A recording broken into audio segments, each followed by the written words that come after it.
so it's me again. And today I will answer more questions dito sa YouTube channel about living here in Cambodia or coming here in Cambodia or teaching here in Cambodia. Okay, so now let's read. Hello po, pupunta ako Siem Reap etong January 2024. Mga 7 to 10 days lang siguro para subukang mag-apply bilang English o Science teacher. Manggagaling po ako ng Thailand. Medyo hindi ko po naintindihan yung EB visa. Upon arrival po ba pwede ma-avail ang EB visa? Yun ba ang kunin ko imbes na tourist visa? Kung tourist visa, di po pwede maka-apply ng work. Pwede din ba tourist visa muna, then saka nakukuha ng EB visa pag na-hire na? Kasi po, pag kunwari na-hire ako, babalik pa din ako ng Thailand kasi may mga gamit at inuupahan pa akong apartment sa BKK. Salamat po. And actually, sinagot ko din siya sa comment, kaya babasahin ko na lang. Hi po, EB visa is business visa which allows us to work here in Cambodia. Tourist visa is for tour lang talaga. Available po siya upon arrival. Will you be traveling po by plane or by bus? Tapos, may dinagdag ako, sabi ko, pwede naman po na kumuha muna kayo ng tourist visa and I think 21 days po iyon. However, po, you will need to convert it to EB visa na 1 month lang kung mag-renew. Pag EB visa na kasi agad nakakapag-renew ka na ng 3 months after na mag-expire. And then, she replied, and so she responded. Oh, I'm not sure if she's a girl, but anyway, I will read her response. I will be traveling by bus po. While visiting, gusto ko sana matry kung swertehan ako sa pag-apply sa Cambodia. Bale, sa immigration officer na ako magsabi na EB visa ang kukunin ko at doon na din magbayad. Sensya na matanong ako. Salamat po sa pag-respond agad sa mga tanong ko.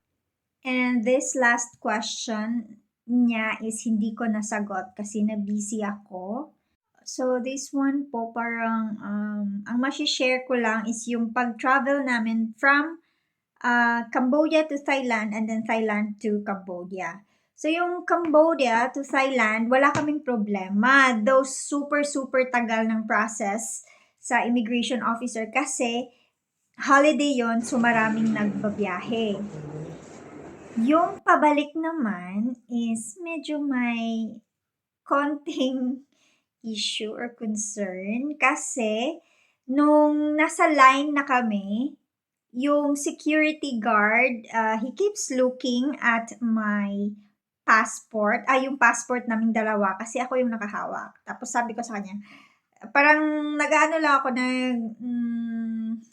gesture lang, parang, ba't mo tinitignan yung passport namin? And then, yun na nga, so, palapit na kami ng palapit sa I.O., but before kami nakalapit sa I.O., pinatawag talaga kami. So, lumabas kami sa line. Pupunta kami sa maraming mga officers, tapos sinasabi pa nila na this is our boss, blah, blah, blah. And then doon, narato. So, ako, nag-overthink na ako. Patay! Hindi kami dito makakalas. But, my husband naman, calmly, parang sinagot niya naman, calmly yung mga officers. Tinanong lang, anong gagawin namin sa Cambodia, ganito. Tapos, sabi ng husband ko na he is working sa Cambodia at nagbakasyon lang kami sa Thailand, babalik na kami, and may pinakita siya na, I think, parang picture yata yun, nakalimutan ko, na he's working dito sa Cambodia. Tapos akala ko kasi na mag-aano na naman yun, mag-a-ask ng money. Kasi nga, nung nag-travel kami sa Vietnam, ang dami, dami, dami. Like, every entrance, money, money. Ganon. Kaya, yun, parang na-trauma ako, no. Kada galaw, humihingi ng pera. Akala ko the same, but different po yung sa Thailand. Parang hindi naman po sila ko. So, yun lang po ang maishashare ko. And if you will ask for an advice, parang, wala akong maibigay. Kasi, mahirap magbigay. Siguro, ang maia-advise ko lang po is, you have to pray for wisdom na kung paano nyo sagutin yung immigration officer, and also to pray for the immigration officer who will handle you sa time na yan na sana makapasok ka sa Cambodia. You know, prayers can move mountains. And if the opportunity is good para sa'yo, is ibibigay naman yan ni Lord. So, to the person po who leaves the comment, thank you very much. And sana po, i-update nyo po ako sa journey ninyo. And praying po na maging successful, and God bless. Please don't forget to subscribe to my YouTube channel or follow my FB page. Goodbye!